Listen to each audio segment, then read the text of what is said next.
Everybody, it's RRQ AKIRA going up against the Valley in this best of one. Good luck to both teams. Oh, this is getting so exciting. I mean, right now we can already see that Luis opening up the map, trying to give some vision, trying to figure out MOBA Zane's pathing, because everyone talks about the Valley and they always say that MOBA Zane is one of the main pillars of their team. Yeah, I think, we even talked about this in Keys to Victory, right? A lot of this comes down to these two junglers here. And King being on the Joy jungle, I want to see how it plays out, right? If we're going to have our answer at some point here, Gideon. Absolutely. We want to see that highlight reel. Oh, no. That's already going to be the first blood drawn here by Takashi. That was a great Mystic Field. That was an interesting movement coming in from Takashi because there was, again, he's clearing up the wave against Fried Chicken. Did he also get the gold crab? He gets the kill, gets the gold crab. He's winning on all fronts for himself, all because of an individualistic play. And I'm quite surprised, right? Because the way that the Valley drafted, the mid lane is so strong on those rotations, because RRQ BR, because they brought in Xavier, they are going to have to wait for that level 4 to hit in order to maximize the potential damage. But even then, RRQ AKIRA, they've actually managed to get a point above the Valley at this point. Notice the movements across the map here. Again, Joy and Benedetta just cutting off the waves, making sure that Fried Chicken is just going to be stranded by himself, knowing that the turtle is going to be spawning 20 seconds on the bottom side of the map. The Valley understand this, putting their pressure on that top side to maybe draw them away.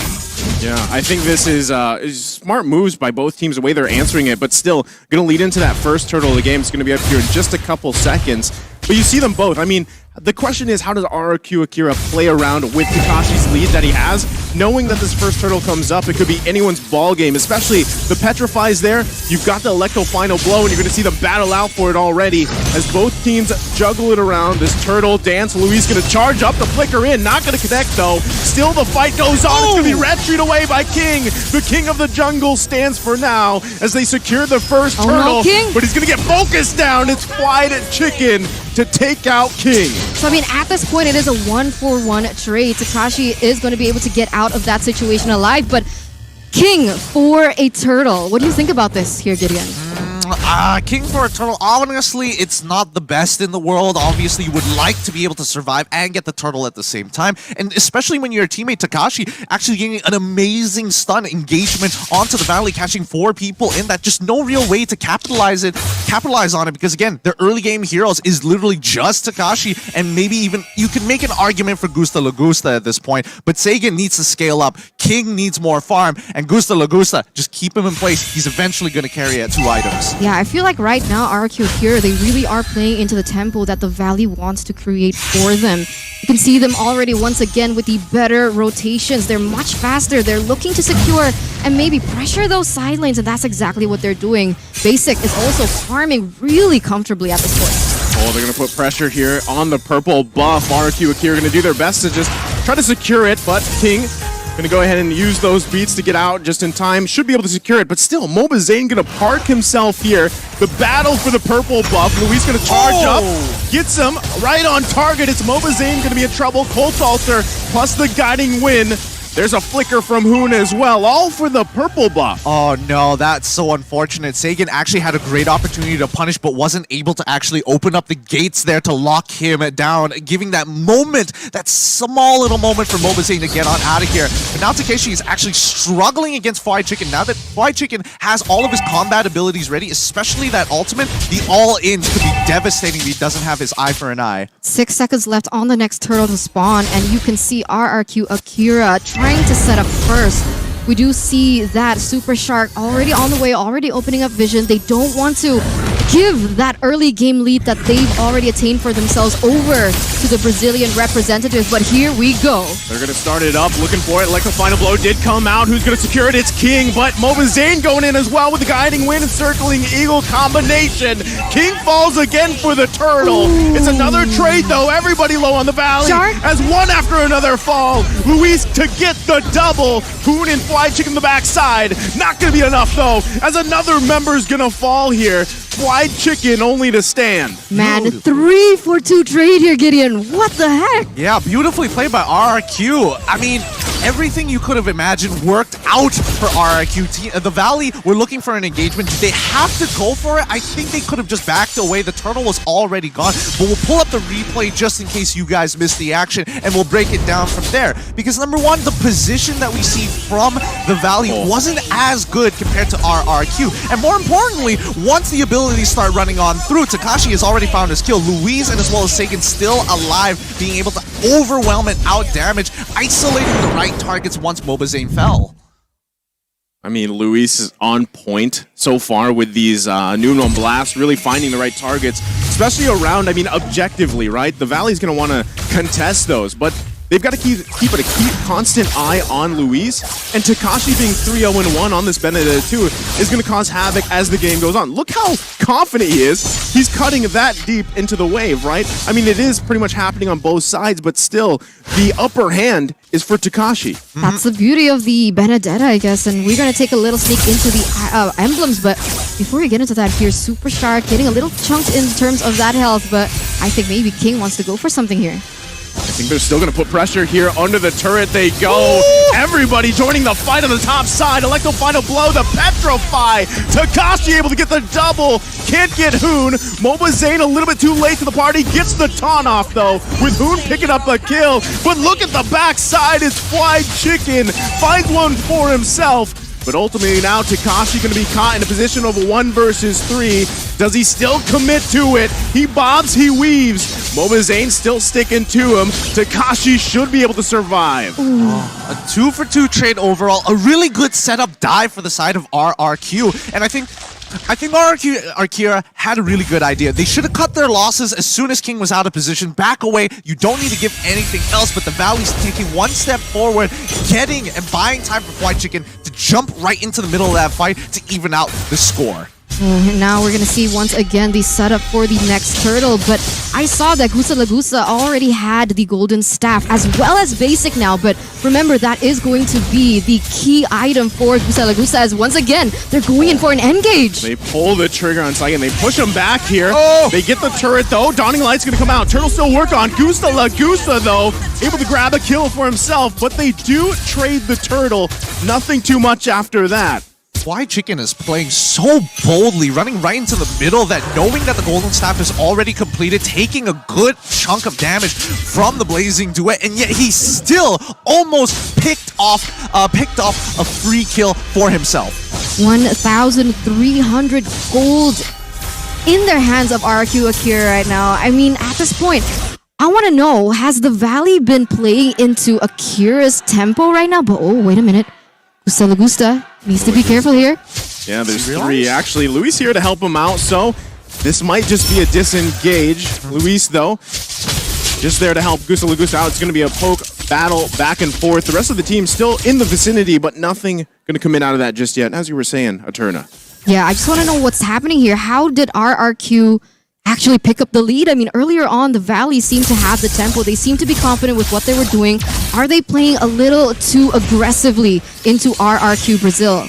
Well, I think it comes down to the draft, right? When we're looking at Benedetta specifically, her relevance and her power, her strength in the earlier stages of game 3, level 4 is already pretty good. Unfortunately for Fried Chicken, that's not the same for Lapu Lapu. He only feels relevant as soon as he hits level 4 and starts participating in these fights with the Bravest Warrior. So the fact that Takashi has already enabled RRQ AKIRA to get this lead is already great, because that was the toughest part. Now they just need Gusta Lagusta and Sagan to scale up and eventually outscale the Valley.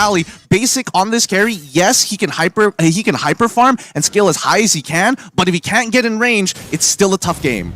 Yeah, I think that's the downside of a carry, right? The range. The range is a big factor here. So you've really got to be careful on how your positioning is, right? Now, the Valley at this point, almost 10 minutes in, they don't have a turret just yet. So they got to be careful on especially losing map control. They already got the Cult Altar out. So that's massive before the next Lord comes. Actually, it's already spawned. So if RRQ wants to go for it, they have a perfect time. They can brilliant. They can literally start pulling away, allow the Valley to actually move, because they've got priority on both bot and top side. Yeah, they're going to be bobbing and weaving here. The Lord still being worked on, half health so far. Mobazane, though, he is going to be just taking the front of this damage. They're going to go on for Super Shark. Sniped down with the Dawning Light. Gusta La Gusta going in. What a petrify from Takashi. Able to find a basic, the perfect target needed. He's going to get cut off, but Luis with a kill for himself. 3 down for the Valley. And they're still going. What a Mystic Field with King for the cleanup. And now it's a MOBA Zane left alive. And that's going to be the wipe out for the Valley. What a massive play for RRQ AKIRA. That was insane. The way that they played that team fight was so beautiful, so textbook. And that's going to give RRQ AKIRA a massive lead. And not to mention this free Lord. I get it now. I get it why you were saying it was like a mini Blacklist International. A lot of their macro play is centralized around one objective, one thing at a time, but covering all of your bases, making it very difficult for the Valley to keep up, even if they're just slightly behind in tempo, which is rather frustrating because RRQ at this stage of the game are breaking apart the Valley just by looking for these strong engages, and especially keeping your eyes on Sagan. His Mystic Fields have been on point.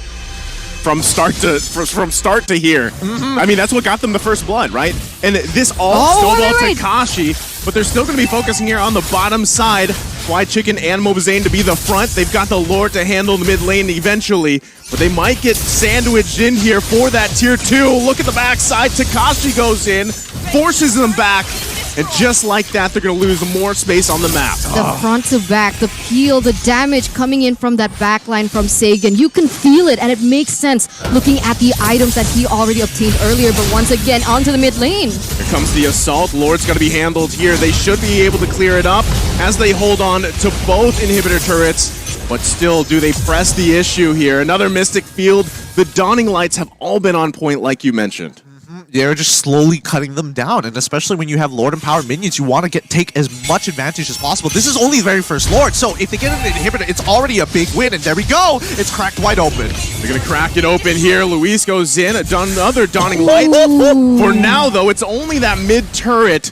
You can still see the rest of the Valley. We're going to clear these lanes here. They don't want to lose any more. They're trying to hold on with their dear lives 12 minutes into the game. They need a way to get to the back line of RRQ AKIRA. I mean, the damage output coming in from Sagan with the Clock of Destiny and the Lightning Truncheon alone is already dealing that much damage here, Gideon. It's tough. It's really tough because if we're thinking about who's going to be playing in the backline to anchor and hunker down for the team, it's definitely going to be Sagan. Oh, no. Oh, all for the purple buff again. They're going to force Zane back. Okay. No one there to help him out. All right. The Valley make a very intelligent decision. Just back away. There's no need to fight right now. 50 seconds away from the Lord, 12 minutes into the game. Your biggest objective is going to be that Lord. But yes, as I was saying, Sagan is going to be the anchor of that backline. You would expect someone like Gusta Lagusta to go in and out of fights. Luis wants to stay in the middle, but then you have Takashi and King. They're allowed to go crazy. And I think that's what's really difficult to get on top of them because you have to go through multiple layers. And even if you gap close, there's a good amount of CC to keep you in place. So what do they do? I mean, at this point, I was like thinking about it, taking a little pause there. How is the Valley gonna enter that backline? Because in theory, with the draft that they had, they do have Super Shark, Big Brother Shark on the Matilda here to dive into the backline with her ultimate, obviously, and bring someone with her as well. Well, the easiest way that they could possibly do this is to get Fly Chicken specifically on Sagan. But wait, a fight's about to break out here. They force MOBA Zane back, right? But he's going to be able to heal back up here. Still the battle for this Lord. It looks like everybody from each team is going to make their way here for this fight. Meanwhile, Takashi still trying to clear that wave a little bit. Put pressure here. Dawning Light going to be committed. Now Takashi goes in with a Petrify, able to find Hoon, gets the Cult Altar out. Lord whittled down, secured by Gusta Lagusta. And RRQ AKIRA looking still for a moment if they can. A guiding wind to come out. Still, Basic could get cut off here. The flicker, perfect timing.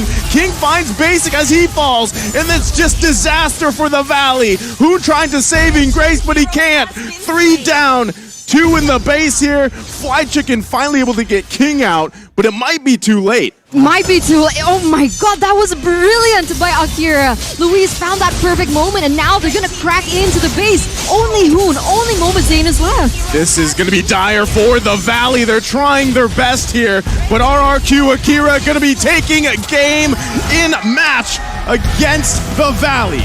The Brazilian representatives come out on top, bringing down the Valley.